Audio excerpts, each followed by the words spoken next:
Travis and MileSplit here with Sam Worley, second place, going from 76 to second. How's that feel? It's indescribable. It's been a long one-year journey, but to come back to the same meet and perform like I did today is indescribable. How'd you feel the race went out through the first mile? I just tried to stay as relaxed as possible. I got a good start off the line and got into position I wanted to be in with next to Reed and a bunch of the big names. And so I was just kind of holding on and just kind of waiting for someone to make a move, and it ultimately happened, and I just tried to hold on as best I could.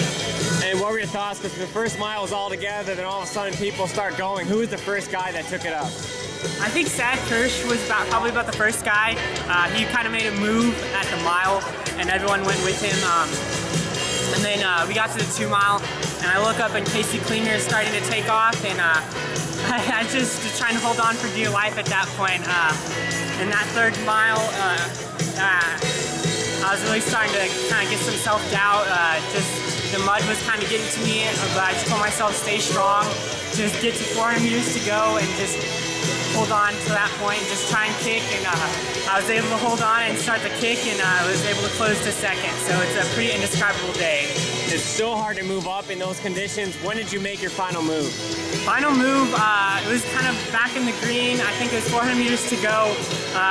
Going up those 2 hills, I kind of closed on the Seth and Brody, and so I was able to start getting my turnover going, and that's when I kind of just started going, not look back.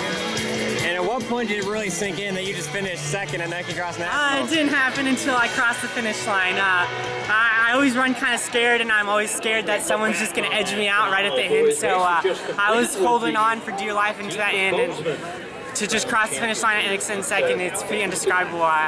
If you would have told me this would happen at the beginning of the season, I probably would have laughed and said that's not going to happen. But for it to happen, it's a dream come true. And so what does this mean for you as a whole? Because you've done really well in track, but more in like the Texas scene. Now you've officially proved yourself at the national level. How important is that to you? It means a lot to me. It means a lot to my coach. My coach always is the one telling me, Sam, you can go out and compete those guys. Sam, you can go out and beat some of those guys. And just the sweetest part of today was probably just proving her right. And every day she calls it, and she tells me I'm better than I think I am, and just to prove her right is amazing for me. Who are some of the other people who've helped you get to this point? Coach West is #1 on the list, but also my dad and my brother, they do a great job of supporting me day in and day out, even though they drive me crazy sometimes, but that's just being a dad and an older brother.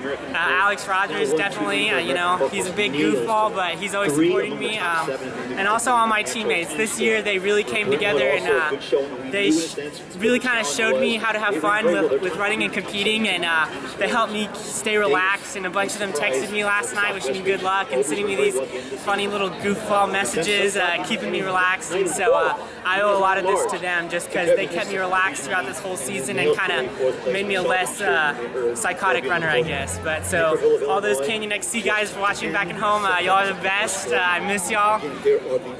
When you look back and you see Alex, Reed, Daniel, like the whole South crew coming across that high, how cool is that to see Texas athletes really proving themselves? I love it. I love it. Every single minute of it. I think we get slammed on a little bit by the California and Utah schools that we're not as good as we think we are, and we are better than people think we are. And so for those guys to come out here and all of us to show just how good Texas is, I think it's going to help us put Texas on the map, and that's just awesome to be a part of such a great state where we're all together and we're all a community and we're all supporting each other, and Texas is a special place.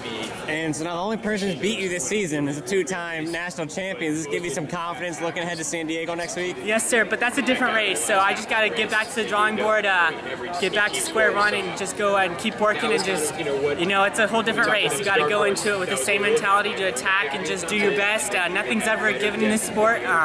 So going into San Diego, I just have to have the same clear and confident mind I did coming into this race. Thanks, Sam. Good luck. Thank you.